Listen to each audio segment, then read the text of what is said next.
ଜାନୁଆରୀ ମାସରେ ମିଳିବ ସୁଭଦ୍ରା ଯୋଜନାର ଚତୁର୍ଥ ପର୍ଯ୍ୟାୟ ଟଙ୍କା। ଯୋଗ୍ୟ ହିତାଧିକାରୀଙ୍କୁ ଦିଆଯିବ ନୂଆବର୍ଷ ଭେଟି। ଏନେଇ କ'ଣ ରହିଛି ଅପଡେଟ୍, ଚାଲନ୍ତୁ ସେ ଅପଡେଟ୍ଟିକୁ ଦେଖିବା।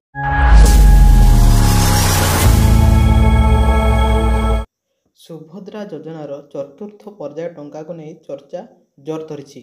3ଟି ପର୍ଯ୍ୟାୟରେ ଯୋଗ୍ୟ ମହିଳାଙ୍କ ଆକାଉଣ୍ଟରେ ପ୍ରଥମ ପର୍ଯ୍ୟାୟର ଟଙ୍କା ପହଞ୍ଚିବା ପରେ ଚତୁର୍ଥ ପର୍ଯ୍ୟାୟକୁ ଅପେକ୍ଷା କରି ରହିଛନ୍ତି ଅନେକ ହିତାଧିକାରୀ।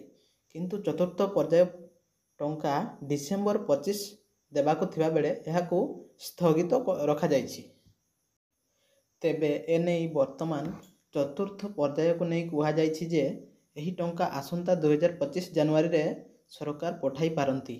ଏହି ପର୍ଯ୍ୟାୟରେ ପ୍ରାୟ 20 ଲକ୍ଷରୁ ଅଧିକ ହିତାଧିକାରୀଙ୍କୁ ଏହି ଟଙ୍କା ପ୍ରଦାନ କରାଯିବ। ଯାଞ୍ଚ ପ୍ରକ୍ରିୟା ଜାରି ରହିଥିବାରୁ ଏହି ପର୍ଯ୍ୟାୟ ଟଙ୍କା ବିଳମ୍ବରେ ଦିଆଯିବ ବୋଲି ସୂଚନା ଦେଇଛନ୍ତି ଉପମୁଖ୍ୟମନ୍ତ୍ରୀ ପ୍ରଭାତୀ ପରିଡ଼ା। ଏହି ଯାଞ୍ଚ ଆସନ୍ତା 30 ତାରିଖ ସୁଦ୍ଧା ଶେଷ ହୋଇଯିବ। ଏହାପରେ ହିତାଧିକାରୀଙ୍କୁ ନୂଆ ବର୍ଷରେ ନୂଆ ଉପହାର ଦେଇପାରନ୍ତି। ସୁଭଦ୍ରା ଟଙ୍କା ପାଇବାକୁ ବଞ୍ଚିତ ହୋଇଥିବା ଯୋଗ୍ୟ ହିତାଧିକାରୀ ସୁଭଦ୍ରା ପୋର୍ଟାଲରେ ଯାଇ ନିଜର ଅଭିଯୋଗ ଦାଖଲ କରିପାରିବେ। ଏହା ବ୍ୟତୀତ ଏହି ଯୋଜନା ପାଇଁ ବ୍ଲକରେ ତିଆରି ହୋଇଥିବା କମିଟି ନିକଟରେ ମଧ୍ୟ ଆପଣ ନିଜର ଅଭିଯୋଗ ଲେଖିପାରିବେ।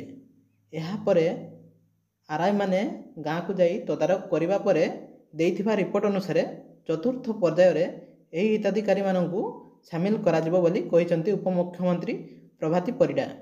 ଏଥିସହିତ ରିଜେକ୍ଟ ଲିଷ୍ଟ ଯାଞ୍ଚ ସମୟରେ ଆଧାର ଭେରିଫିକେସନ୍ କରାଇ ନେବାକୁ ସେ ହିତାଧିକାରୀମାନଙ୍କୁ ଅନୁରୋଧ କରିଛନ୍ତି। ତେବେ ଯଦି ବାୟୋମେଟ୍ରିକ୍ ଇ-KYC ଶେଷ ବୋଲି ଦେଖାଉଛି, ତେବେ ମଧ୍ୟ ହିତାଧିକାରୀମାନେ ନିଶ୍ଚିନ୍ତରେ ରୁହନ୍ତୁ। OTP ଜରିଆରେ ଇ-KYC କରିଥିଲେ ମଧ୍ୟ ବାୟୋମେଟ୍ରିକ୍ କରନ୍ତୁ। ଇ-KYC ଅପଡେଟ୍ ନଥିବାରୁ 5,11,000 ଆବେଦନ ପଡ଼ି ରହିଥିବା ସେ ପ୍ରକାଶ କରିଛନ୍ତି।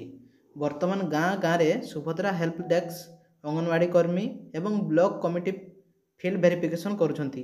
ଏଥିରେ ସମସ୍ତଙ୍କୁ ସହଯୋଗ କରିବାକୁ ଉପମୁଖ୍ୟମନ୍ତ୍ରୀ ପରାମର୍ଶ ଦେଇଛନ୍ତି। ମଣ୍ଡିରେ 5 ଏକର ଜମି ଥିବା ଦର୍ଶାଇଥିଲେ ରିଜେକ୍ଟ ଲିଷ୍ଟରେ ନାମ ଆସିବ। ତେବେ ଯାଞ୍ଚ ପ୍ରକ୍ରିୟା ଶେଷ ହେବା ପର୍ଯ୍ୟନ୍ତ ଚତୁର୍ଥ ପର୍ଯ୍ୟାୟ ଟଙ୍କାକୁ ସ୍ଥଗିତ ରଖିବାକୁ ନିଷ୍ପତ୍ତି ନିଆଯାଇଛି। ଇଏ ଥିଲା ଆଜିର କିଛି ଗୁରୁତ୍ୱପୂର୍ଣ୍ଣ ଅପଡେଟ୍। ଯଦି ଆପଣଙ୍କୁ ଭିଡ଼ିଓଟି ଭଲ ଲାଗିଥାଏ ତାହେଲେ ଗୋଟେ ଲାଇକ୍ ନିଶ୍ଚିତ ଭାବରେ କରିବେ।